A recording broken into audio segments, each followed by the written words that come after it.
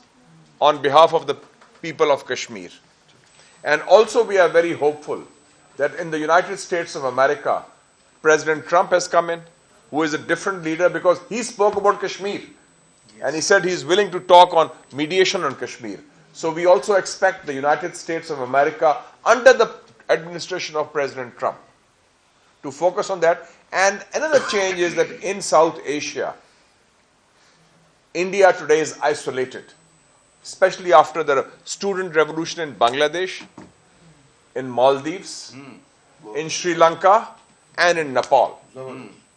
All over, India is the only country which is outside the mainstream. All these small countries of South Asia, who are brotherly countries of Pakistan, they speak with one voice against hegemony, Indian diktat, Indian domination. And even in the United States of America, I was reading Gregory Stanton, president of the Genocide Watch. He gave testimony to the American Congress, and he said, a genocide is in the making in occupied Kashmir and Muslims of Assam, apart from Palestine. So the issue of Kashmir and Palestine are together. اور یہ میں بات کرنا چاہتا ہوں میں کہ اس وقت حالات سازگار ہیں. پاکستان ایک ممبر بن رہا ہے UN سیکیورٹی کاؤنسل کا انشاءاللہ 1 جنوری سے, اور اس میں ہم کشمیر, مظلوم کشمیر کی آواز اٹھائیں گے. اور دوسری بات یہ ہے کہ پریزیڈنٹ ٹرمپ سے بھی ہم امید رکھتے ہیں, اور ہماری سفارتکاری, ہماری سول سوسائٹی, ہمارے میڈیا کے لوگ, اجاز شیخ صاحب جیسے لوگ جو دبنگ بھی ہیں, جن میں کرنٹ ابھی تک قائم ہے ماشاءاللہ, مظلوموں کی آواز ہیں آپ لوگ, you will speak up on that. اور حالات جو اس خطے میں ہے کہ ہندوستان تنہا ہے اس وقت, پاکستان کا ایک کلیدی کردار ہے, کنیکٹیوٹی ہے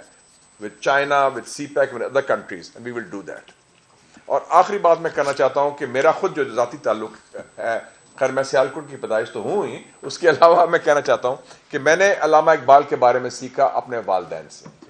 خاص طور پہ میرے والد محترم کرنل امجد حسین سید صاحب, جو حمید نظامی صاحب کے ساتھ جب اسلامیہ کالج میں تھے تو وہ علامہ اقبال کو پارٹی گیٹ ملنے جایا کرتے تھے, ملتے تھے ایز اسٹوڈنٹس, اور ان کے ساتھ ہوتے تھے میم شیم, میاں محمد شفیع صاحب جو ان کے سیکرٹری ہوتے تھے, میرے ساتھ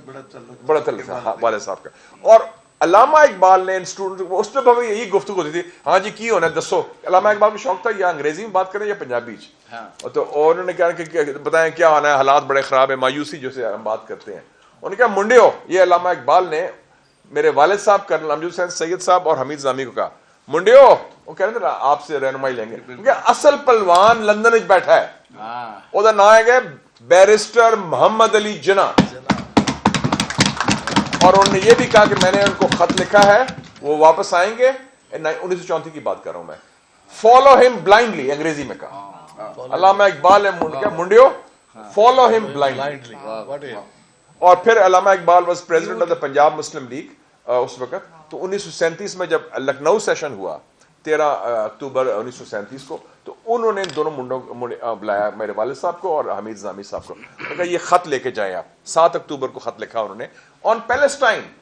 ٹو قائد اعظم محمد علی جناح میں نے کہا یہ خط لے جائیں اور ان کو جا کے کہیں کہ اس پر آپ ریزولوشن پاس کریں اس سیشن میں اس کے اوپر بھی تھا کشمیر پر بھی تھا آپ دیکھیں ویژن اور یہ دونوں لوگ لڑکے گئے بتاتے ہیں وہ ان کو ٹکٹ بھی دیا انہوں نے 3rd کلاس کا ٹکٹ دیا ریلوے میں لاہور سے لکھنؤ گئے اور وہ سبجیکٹس کمیٹی کے ممبر بنے and the resolution on Palestine and Kashmir was passed یہ آپ دیکھیں ویژن علامہ اقبال کا 1937 میں تو we are proud of that آخری بات میں کہنا چاہتا ہوں کہ میں گیا تھا بوسنیا 1993 میں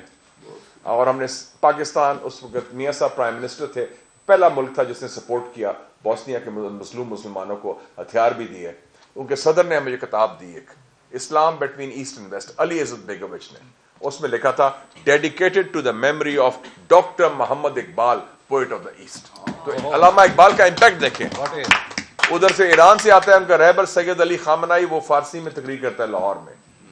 علی عزت بیگوچ ادھر یورپ میں علامہ اقبال کی بات کر رہے ہیں تو اقبال از این انسپریشن اور آپ نے سافٹ پاور کی ہے ہماری سافٹ پاور از علامہ اقبال ان کا message is relevant today long leave